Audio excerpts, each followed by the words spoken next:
It's out with the old, in with the new, a new era here for Aggie football as Mike Elko officially begins his tenure as Texas A&M's head football coach. And it's fitting that the final game in the month of February comes down to two bitter rivals on the basketball court, but you get the sense this one means just a little bit more. I'm joined now by Quentin Johnson. And Quentin, it's been a long road to get to this point. What are the emotions? Has it hit you yet that tonight you're going to join an NFL organization? One of those leaders is a senior that makes his mark in the trenches with his hands. But you know, the real magic comes with those Clippers. And every time Oklahoma rang the bell, it was Baylor that answered the call time and time again. For sophomore wide receiver Jerry Cephas, the wins and the stats take a back seat because the most important number that shows up on paper is the one he wears on his chest.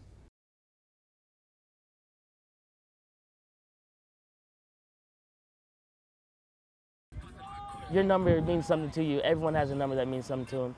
So when I got the number, I knew that I have to represent it. It's one number with one special significance. I mean, heck, when I go to HEB now, I make sure that I always go to aisle 11 to check out, no matter how long the line is. You know, it just means that much to us. It's one family rallying around one of their own. But he fought, you know, tooth and nail every single day. They were both helping me a lot, and I wouldn't be here today without them. On March 22, 2019, that one number quickly became their only message of hope after doctors discovered a tumor on the brain of Jerry's brother, Brock. 16 hours later, Brock went into emergency surgery. There was never a doubt in my mind. I was like, fist bumped my dad. I was like, all right, I'll be back. The doctors removed the tumor from Brock's brain, and he survived the surgery, but the road to recovery was far from over. Learning how to breathe, make a noise, do anything, eat, walk, talk, all of that stuff. Brock worked tirelessly, drawing inspiration from his old high school number. Number 11 was the amount of reps I would do in the hospital when I was in therapy. They would say do 10, I would always do one more because that would mean I'm one day closer to going home and seeing my family. With each rep, Brock inspired Jerry to work harder for himself. After making the varsity squad at UMHB, he received some exciting news in week 1. Probably the most excited phone call he's given me the whole time he's been at college. You know, Dad, I got the number, because it meant a lot to him. I guess relating to me and the number he wears, I think everything he does in the game is attached to me somewhat. Cephas now gets to carry his brother's legacy onto the football field once more. He inspired me the most to get up and get out here, do extra routes, lift extra, do all I can to better myself. For Jerry, Brock, and his family, number 11 will always be more than just a number. It's one symbol and one message to never be satisfied. Keep telling yourself, I didn't come this far to only come this far every single day, and it'll be over before you know it. You're good.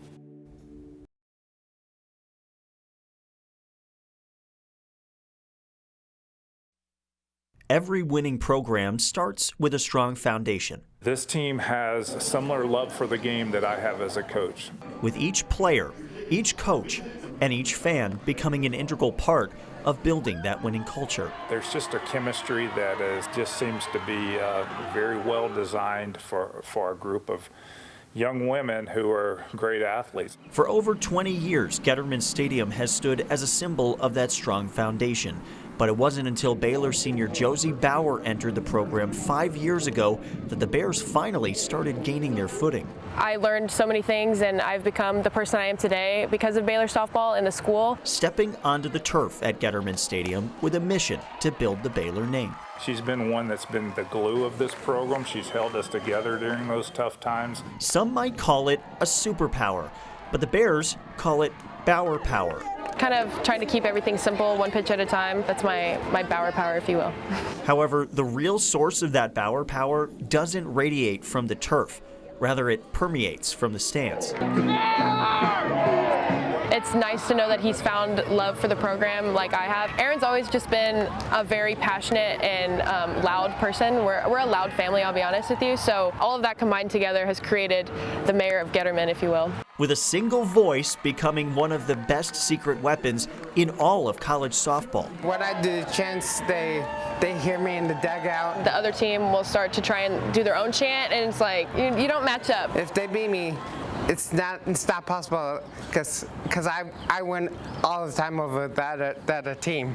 The Bauer's time with Baylor softball might be coming to an end, but that doesn't mean the Bauer power won't still be there. Thank you for supporting me. I'll come back and support you guys again and cheer again. Keep on cheering, because I'm the #1 fan.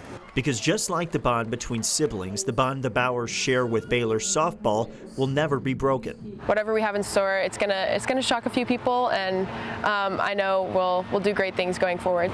I love her so much. I love you too. You're welcome. Reporting in Waco for Fox 44 Sports, I'm Parker Rehm.